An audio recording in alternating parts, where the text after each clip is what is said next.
Од најсрамниот ден за македонската полиција до постапка која треба да се награди. Вака се променија ставовите на адвокатот Сашо Дуковски за тогашниот шеф на команда на полицијата, Митко Чавков, што најде на остри критики од јавноста.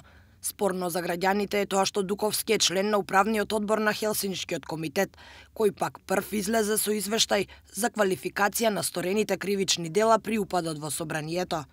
Тогаш Дуковски беше еден од најгласните говорници против обвинителството и го критикуваше токму за тогашната квалификација учество во толпа, со барање дека треба да се преквалификува во обид за убиство.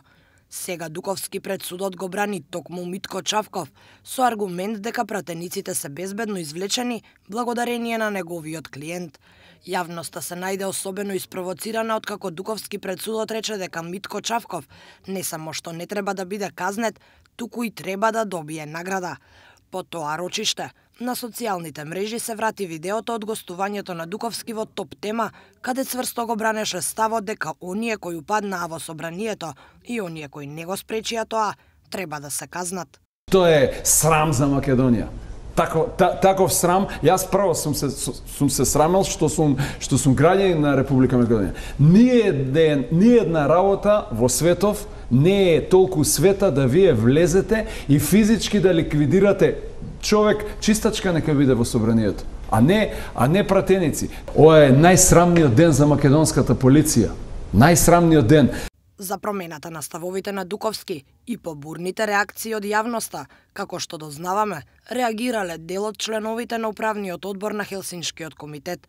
Хелсиншки во извештајот препозна 28 кривични дела, од кои дел се против државата. Председателот на Хелсиншки, професорот Гордан Калајџиев, во телефонски разговор ни изјави дека се уште не е свикана седница на управниот одбор, но неговиот став е дека Дуковски е таму во својство на адвокат, а јавноста треба да разграничи што се ставови поттикнати од граѓански активизам, а што е професионална должност на еден адвокат.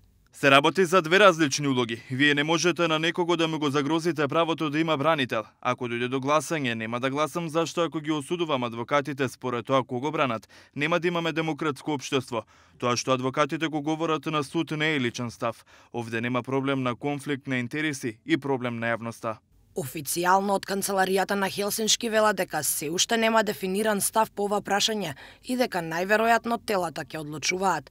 Дуковски е познат во јавноста и по тоа што бранеше дел од шарените револуционери и исто толку јасно ги изнесуваше ставовите против тогашното раководство на полицијата. Јавноста реагираше дека Дуковски останал доследен единствено на критиките кон обвинителството.